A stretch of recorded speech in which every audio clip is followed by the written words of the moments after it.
Hi, ഏറ്റവും പുതിയ വീഡിയോയിലേക്ക് പുതിയൊരു ദിവസത്തേക്ക് എല്ലാവർക്കും സ്വാഗതം. അപ്പോൾ ഇന്ന് ഞങ്ങൾ 3 പേരും കൂടിയാണ് എറണാകുളത്തിന് പോകുന്നത്. ഇന്ന് ഞായറാഴ്ചയാണ്, എനിക്ക് ക്ലാസ് ഉണ്ട്.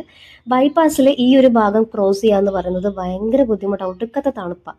അങ്ങനെ നമ്മളിത് ആ റെയിൽവേ സ്റ്റേഷനിലെത്തി ബൈക്കൊക്കെ പാർക്ക് ചെയ്തു. ഇപ്പോൾ പാർക്ക് ചെയ്ത് കഴിഞ്ഞിട്ടുണ്ടെങ്കിൽ ഇതുപോലെ ഒരു കാർഡാണ് തരുന്നത്. ഇത് തിരിച്ചു കൊണ്ടുവരുമ്പോഴാണ് നമുക്ക് വണ്ടി എടുക്കാൻ പറ്റുള്ളൂ.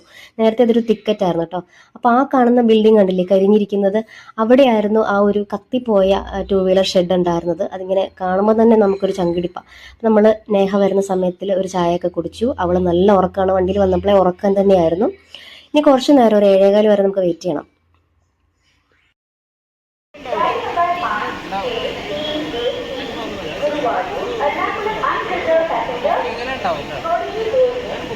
വണ്ടിയൊക്കെ വന്നു, ഞങ്ങൾ അകത്ത് കയറി. അപ്പൊ ഇന്ന് ഇവർ രണ്ടുപേരും എന്റെ കൂടെ വരാനുണ്ടായ കാരണം എന്താണെന്ന് കാണണമെങ്കിൽ ഇന്നലത്തെ കുറച്ച് വിഷ്വൽസ് നമുക്ക് കണ്ടിട്ട് വരാം. ഞങ്ങൾ റെഡി ആയിട്ട് ചെന്ന് നോക്കുമ്പോൾ അങ്ങനെ എണീറ്റ് വന്നു. എന്നെ കൊണ്ടുപോയി വിടാൻ നേരത്ത് അവളും എണീറ്റേക്കുന്നു. പിന്നെ അവളെയും കൊണ്ടുപോകാന്ന് വിചാരിച്ചു. നല്ല തണുപ്പാട്ടോ. ടാറ്റാ ടാറ്റാ. അപ്പൊ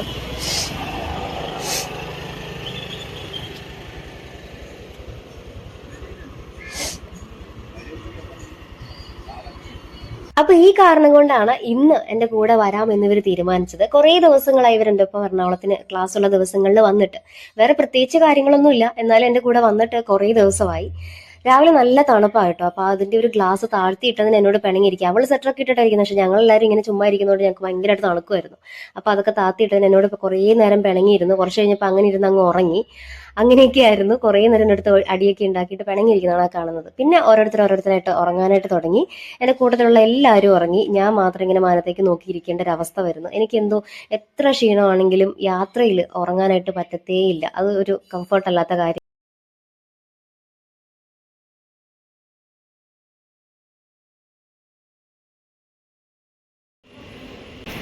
അവളില്ലേ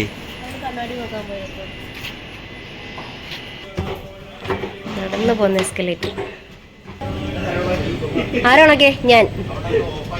ഇന്ന് പതിവില്ലാതെ ഞങ്ങളുടെ ട്രെയിൻ ഒരു 10-15 മിനിറ്റ് നേരത്തെയാണ് എത്തിയത്. അപ്പൊ എന്തെങ്കിലും കഴിച്ചിട്ട് 2 വഴിക്ക് പിരിയാമെന്ന് ഞങ്ങൾ തീരുമാനിച്ചു. രാവിലെ തന്നെ സെറ്ററൊക്കെ ഇട്ട് വന്നുകൊണ്ടാന്ന് തോന്നുന്നു. അവള് നല്ല ഐസ് ക്യൂബ്സ് ഒക്കെ ഇട്ടുള്ള ജ്യൂസ് കുടിച്ചു. ഞങ്ങൾ തണുത്ത് പറിച്ച് വന്നുകൊണ്ട് നല്ല ചൂട് ചായ കുടിച്ചു. നേഹയൊന്നും കഴിച്ചില്ല, അവൾക്ക് ആ നേരത്തെ വിശക്കുന്നില്ല എന്ന് പറഞ്ഞു. ഞങ്ങൾ 3 ഇന്നലെ അത്താഴം കഴിച്ചതുകൊണ്ട് ഞങ്ങൾക്ക് നന്നായിട്ട് വിശക്കുന്നുണ്ടായിരുന്നു. അപ്പോൾ ഓരോ ചായയും കടിയൊക്കെ കഴിച്ചിട്ട് എല്ലാ ദിവസത്തെയും പോലെ എപ്പോഴൊക്കെ എന്റെ കൂടെ വരുന്നു അപ്പോഴൊക്കെ ഇതിങ്ങനെ തന്നെയാണ് ഈ ഒരു പ്രോസസ്സ്. ഇവിടെ ഞങ്ങൾ ടാറ്റയൊക്കെ പറഞ്ഞ് 2 വഴിക്ക് പിരിയും. ഇനി ഞങ്ങൾ ക്ലാസ്സിലേക്ക്, അവര് മറൈൻ ഡ്രൈവിലേക്കോ ഫോർട്ട് കൊച്ചിയിലേക്കോ എവിടെയെങ്കിലുമൊക്കെ. അങ്ങനെ ഞങ്ങൾ മെട്രോ ഒക്കെ കയറി ഞങ്ങളുടെ ഇൻസ്റ്റിറ്റ്യൂഷൻ അവിടുത്തെ സ്റ്റേഷനിലെത്തി ഒന്ന് ഫ്രഷ് ആയി ഇനി ക്ലാസ്സിലേക്ക് പോവാണ്. അപ്പൊ ക്ലാസ്സിലേക്ക് എത്താറായപ്പോഴേക്കും അതിന്റെ മുന്നിലെ ചായക്കടയിൽ ഞങ്ങളുടെ കൂടെ പഠിക്കുന്ന കുട്ടികളെല്ലാം അവിടെ ഉണ്ടായിരുന്നു. സാറ് അന്ന് ക്ലാസ് തുറന്നിട്ടേ ഉള്ളൂ എന്ന് പറഞ്ഞു. അപ്പൊ അവരെല്ലാവരും പുറത്ത് നിൽക്കുമായിരുന്നു. അപ്പൊ അവരിത് അതിന്റെ പിന്നിൽ വരുന്നുണ്ട്. ഞാൻ ക്ലാസ്സിലേക്ക് കയറുകയാണ്. കുറച്ച് ആളുകളൊക്കെ വന്നിട്ടുണ്ട് ഓൾറെഡി. അപ്പോൾ ദാ നമ്മൾ കോച്ചിങ് സെന്ററിന്റെ ഉള്ളിലേക്ക് പോവാണ്. കുറച്ച് ആളുകളൊക്കെ വന്ന് ക്യാമറ ഓൺ ആയിട്ടിരിക്കുന്ന കാണുമ്പോഴത്തേനും എല്ലാവരും മുഖം പൊത്തും, സ്വാഭാവികം. അപ്പൊ അങ്ങനെ ഇതൊക്കെയാണ് എൻ്റെ ക്ലാസ്സിൽ ഉള്ള കുട്ടികൾ. ഫ്യൂച്ചർ ലോയേഴ്സ് ആണ് ഇവരെല്ലാവരും. അപ്പൊ എല്ലാവർക്കും അങ്ങനെ തന്നെ ആവട്ടെ. ഇത് ഞങ്ങളുടെ ഒരു അഡ്വക്കേറ്റ് ആയിട്ടുള്ളൊരു മിസ്സാണ്, ഷഹനാസ് എന്നാണ് പേര്. പുള്ളിക്കാരി പ്രാക്ടീസ് ചെയ്യുന്ന വക്കീൽ തന്നെയാണ്. ഞങ്ങളെ കോൺസ്റ്റിറ്റ്യൂഷൻ പഠിപ്പിക്കുന്നത് പുള്ളിക്കാരിയാണ്. അപ്പോൾ എന്നെ ക്ലാസ്സിൽ പറഞ്ഞയച്ചിട്ട് അവർ നേരെ പോയിട്ടുള്ളത് മറൈൻ ഡ്രൈവിലേക്കാണ്. ഇനി അവിടുത്തെ വിശേഷങ്ങൾ കാണാം.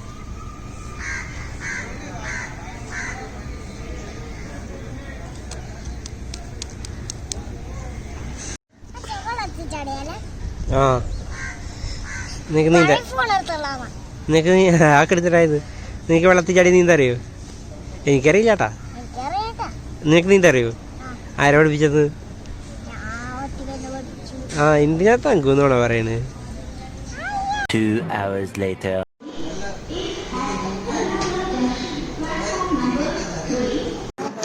കിടന്നുറങ്ങില്ല, നമുക്ക് അമ്മയില്ല, അമ്മയുടെ കുറ്റം പറയും എന്നാ പറയും.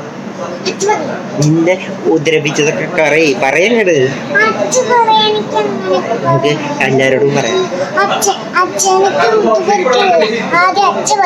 എന്ത് ആദ്യം നങ്കു പറയും. നമ്മള് പറയണേ നിന്റെ കുറ്റങ്ങൾ പറയാന്ന്. അമ്മയുടെ കുറ്റങ്ങൾ പറയാന്നാണ് പറഞ്ഞേ ആദ്യം എന്നോട് വീഡിയോ ചെയ്ത ശേഷം. വീഡിയോ വെക്കണതിന് മുമ്പ് അതന്നെ.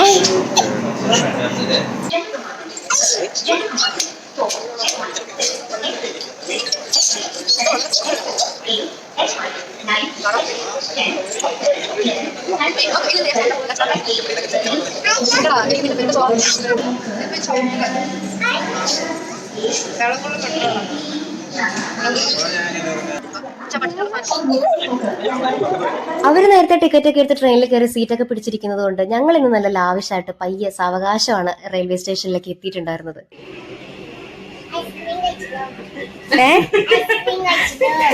അച്ഛ പറയുന്നതിനേക്കാളും മുന്നേ നീ പറയുവാണല്ലേ? മനസ്സിലായി? ഊതുന്നില്ല ഞാനിപ്പോ. നിനക്ക് അങ്ങനെയൊന്നുമില്ല? ഉള്ള ഇഡ്ഡലി ഞങ്ങൾ രണ്ടുപേരും കൂടി ഷെയർ ചെയ്തു.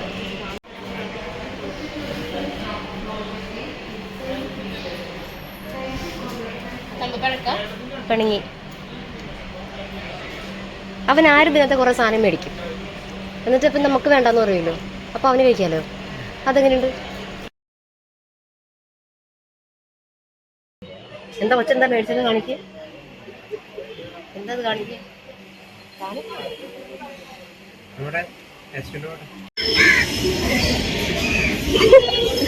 ഓണ്ടി അതിനകത്ത് ഇറങ്ങിയോ? നിയമവിരുദ്ധമാണ് കുഞ്ഞേ ഇത്. ഞങ്ങൾക്ക് കോച്ചിങ്ങിന് ഓഫ്ലൈനിൽ മാത്സും ഓൺലൈനിൽ ഇംഗ്ലീഷും ഒക്കെ പഠിപ്പിക്കുന്ന ഒരു സാറാണിത്. പേര് ഷിബിൻ. ആള് കാണുന്ന പോലൊന്നുമല്ല, ഒരു ബുദ്ധിജീവിയാണ്.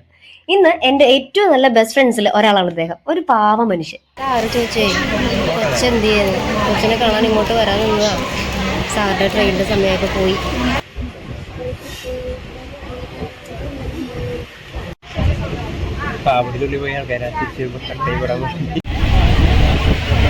അങ്ങനെ 2.5 മണിക്കൂറത്തെ യാത്രയൊക്കെ കഴിഞ്ഞ് ഞങ്ങൾ തൃശ്ശൂർ വന്ന് ട്രെയിൻ ഇറങ്ങി നേഹയും വീട്ടിലേക്ക് പോയി. ഇനി അടുത്ത ആഴ്ചയാണ് ഞങ്ങൾക്ക് ക്ലാസ് ഉള്ളത്.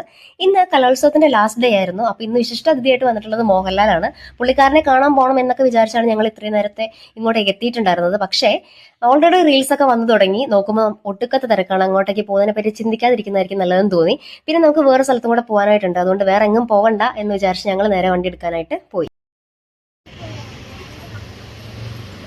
മേളിൽ വണ്ടി വെക്കുന്ന സ്ഥലം കണ്ടിട്ടില്ലെന്ന് പറഞ്ഞ് കാണാൻ പോവാം. സംഭവം ഇതിനകത്ത് വണ്ടി വെച്ചിട്ട് പോയിട്ട് തിരിച്ചു വരുന്നവരെ ഉള്ളിലൊരു തീയായിരുന്നു കേട്ടോ. ഇങ്ങനൊരു സംഭവം ഈ അടുത്ത് നടന്നതുകൊണ്ട് അതുകൊണ്ട് അവർ കുറച്ചും കൂടി കെയർഫുള്ളായിരിക്കും. എന്നാലും പോയാൽ നമുക്ക് മാത്രമേ പോവുള്ളൂ. കുറേ കാലം ഇതിൻ്റെ പുറകെ നടന്നാലും പരിഹാരമാകും എന്നുള്ളത് ഒരു വിശ്വാസം മാത്രമായി പോകും. എന്തോരം വണ്ടികളല്ലേ. ഇവരെല്ലാവരും ഇപ്പോൾ ഈ അസ്വസ്ഥതയോടുകൂടി തന്നെ സമാധാനത്തോടുകൂടി തന്നെ ആയിരിക്കും ഇതൊക്കെ ഇവിടെ വെച്ചിട്ട് പോയിട്ടുണ്ടാവുക. ഇതുപോലൊരു ഷെഡാണ് അപ്പുറത്ത് കത്തിപ്പോയത്. നല്ല നീറ്റാണ് കേട്ടോ. നീറ്റെന്ന് പറഞ്ഞപ്പോൾ തന്നെ ചപ്പാണല്ലോ.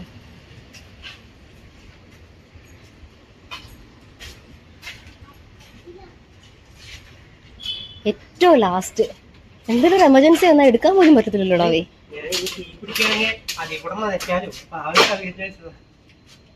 അവിടുന്ന് അവിടെ നീ കിണർ കുത്തി വെച്ചിട്ടുണ്ടോ? ഓ ഓ ഓ അപ്പൊ ഇതിലേക്കൂടെ പൈപ്പ് ഇട്ടാൽ നനയ്ക്കാൻ പറ്റും. ഇതെന്താണെന്നറിയാവോ? ഈ മരം എന്താ? തൊമര. തൊമര ഞങ്ങളുടെ നാട്ടില് തൊമര പയർ എന്നാണ് പറയാ. തൊമരപ്പരിപ്പ്. തങ്കു വണ്ടി വെക്കുന്ന സ്ഥലം ഇഷ്ടപ്പെട്ടോ? എന്റെ ദൈവമേ, ചുണ്ട് മുറിയത്തില്ലായോ? മുടി ജീവിച്ചേ ചീപ്പന്റെ.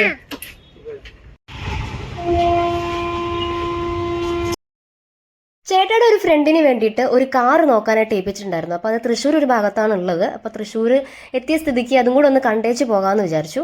അപ്പോൾ ഈ മുന്നിൽ പോകുന്ന വണ്ടി കണ്ടില്ലേ, ഈ ഒരു സെയിം വണ്ടിയാണ് നമ്മൾ കാണാനായിട്ട് പോകുന്നത്. അപ്പോൾ ആ വണ്ടി തന്നെയാണോ ഈ വണ്ടി എന്നൊരു ഡൗട്ട് തോന്നി. പക്ഷെ അതായിരുന്നില്ല. അങ്ങനെ അവർ ലൊക്കേഷനൊക്കെ അയച്ചെന്ന് ഒരുവിധം തപ്പിപ്പിടിച്ച് നമ്മൾ അവിടേക്ക് എത്തിയിട്ടുണ്ട്. അപ്പോൾ ഇതാണ് നമ്മൾ കാണാൻ വേണ്ടി വന്നിട്ടുള്ള വണ്ടി. കൂളിംഗ് വരും, പക്ഷെ ഞങ്ങൾ എ സി ഇടാനൊരു മടി കാണിക്കാറുണ്ട്. പക്ഷെ ലീക്ക് അത് റെഡിയാക്കണം. ആറ്റുള്ളതുകൊണ്ട് ഒരു ഭയമാണ്. ഇതിന്റെ മോഡൽ അതാണല്ലോ 95 മോഡലായതുകൊണ്ട്. പണമുള്ള പൂനുള്ളി മുടിയിൽ ചുവി മണിക്കുട്ടിയെ നീ എന്റെ മനസ്സുനുള്ളി. മണമുള്ള പൂനുള്ളി മുടിയിൽ ചൂടി മണിക്കുട്ടിയെ നീ എന്റെ മനസ്സുനുള്ളി. പഞ്ചാര പായസം മുങ്ങുന്ന മരത്തത്തെ പയ്യന്മാർ നിന്നെ കണ്ട് കണ്ണു വയ്ക്കും. പയ്യന്മാർ നിന്നെ കണ്ട് കണ്ണു വയ്ക്കും.